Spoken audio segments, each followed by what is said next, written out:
चमकपुर गांव में गोपाल नाम का एक लड़का रहता था। उसकी सौतेली माँ और बाप ने उसे घर से निकाल दिया था। उसकी सौतेली माँ ने सब कुछ अपने और अपने बच्चों के नाम पे कर रखा था और गोपाल को हिस्से के नाम पे 3 गायें दे रखी थीं। गोपाल पढ़ा लिखा तो बहुत था, पर नौकरी ना मिलने के कारण उसने सोच लिया था कि वो अब उन तीनों गायें की खूब देख रेख करके उनसे जो दूध मिलेगा उसे बेच के अपना कारोबार चलाएगा। अब मैं बिल्कुल अकेला हो गया हूँ। गौ माता, तुम तीनों के अलावा मेरा अब कोई भी नहीं है। बस मेरा घर चलाने के लिए तुम तीनों को मेरी मदद करनी होगी। तीनों गायें बहुत ही हट्टी कट्टी और जवान थीं और रिश्ते में भी एक दूसरे की बहनें लगती थीं। चंपा, चमेली और मैना। मैना सबसे बड़ी और समझदार गाय थी। चंपा गर्भवती थी और चमेली को अभी अभी बच्चा हुआ था। वो दूध दे रही थी, जिसके दूध को बेच के गोपाल का थोड़ा बहुत घर चल रहा था। पर गोपाल को अब चंपा और मैना पे पूरा भरोसा था कि जब उनका बच्चा हो जाएगा तो वो खूब दूध देने लगेंगी और जिससे उसका कारोबार अच्छे से सेट हो जाएगा। देखा चमेली बहन, हमारे मालिक को कितनी उम्मीदें हैं हम तीनों से। हाँ चंपा, सुना मैंने, मालिक ने हमसे कितनी सारी उम्मीदें लगा रखी हैं।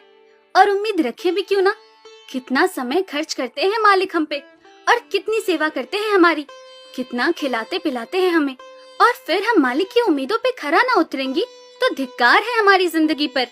सही कह रही हो बहन तुम। चलो हम तो मालिक के लिए कुछ ना कुछ कर ही लेंगे। तुमने बच्चा दे दिया है, दूध भी दे रही हो, मैं भी गर्भवती हूँ। थोड़े दिनों में मैं भी बच्चे को जन्म दे दूंगी, फिर दूध भी देने लगूंगी। लेकिन इस मैना दीदी को देखो, हम दोनों से बड़ी हैं, एक बार भी बच्चा ना दे पाई आज तक। क्या इसका फर्ज नहीं बनता मालिक के लिए कुछ? ये तो बड़ी हैं, हमसे ज्यादा इसको मालिक के लिए करना चाहिए था, लेकिन हम छोटी होकर इतना सोच रहे हैं। तुम दोनों ऐसा क्यों कह रही हो? क्या गलत कह रहे हैं हम? सही तो कह रहे हैं। कितने सालों से बांझ पड़ी हो तुम। ऐसा कैसे कह सकती हो तुम? बच्चा देना ना देना मेरे हाथ में थोड़े ना है। मैं भी तो माँ बनना चाहती हूँ ना। मैं भी चाहती हूँ कि दूध दूँ और मालिक को मेरे दूध से कुछ फायदा हो। अरे तुम क्या बच्चा दोगी जो इतने सालों से नहीं दे पाई? तुम ये ख्वाब लेना बंद करो कि तुम बच्चा दोगी और तुम्हारे दूध से मालिक को कोई फायदा होगा। दोनों छोटी बहनें बड़ी बहन मैना की बेबसी का मजाक उड़ाती हैं और उस पे हंसती हैं। इस बात से मैना बहुत दुखी होती है और रोती है कि उसी की बहनें उसको दिलासा देने की बजाय उसे ताने मार रही हैं, उसका मजाक उड़ा रही हैं। फिर एक दिन गोपाल का पड़ोसी उससे कहता है, अरे गोपाल, तुम्हारी 2 गायें तो ठीक है, एक गाय का क्या है? उससे तुम्हें कोई फायदा नहीं है, बेच क्यों नहीं देते उसे? अरे नहीं नहीं भाई साहब, बेचना क्यों उसे? अभी बच्चा नहीं दे रही तो क्या पता कल वो बच्चा दे दे। कोई भी काम जल्दबाजी में नहीं करना चाहिए। अरे नहीं गोपाल, मेरे कहने का ये मतलब था कि तुम्हें अपना कारोबार जल्द खड़ा करने की जरूरत है, क्योंकि तुम्हारे घर वालों ने तुम्हारे साथ जो कुछ भी किया वो बहुत गलत था। अब तुम्हें जो भी करना है अकेले ही करना है।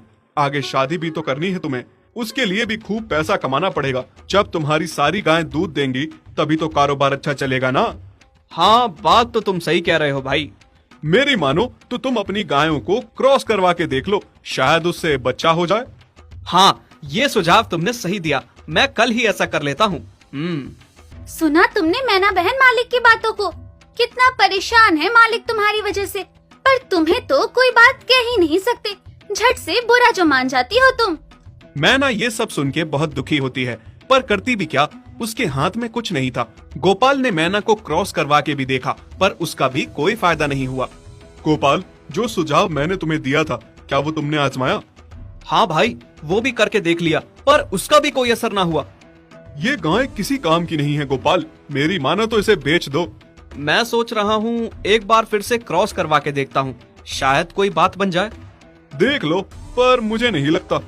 देखा, इन लोगों को भी पता चल गया तुम बच्चा नहीं दे सकती, तुम बांझ ही रहोगी।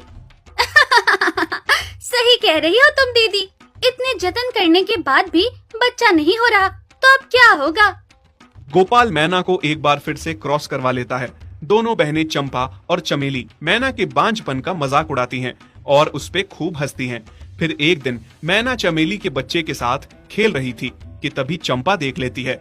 हाँ देख तो चमेली दीदी, ये मैना दीदी तेरे बच्चे के साथ क्या कर रही है? मुझे समझ में नहीं आ रहा, तू इस बांझ के साथ अपने बच्चे को कैसे छोड़ सकती है? जब मेरा बच्चा आ जाएगा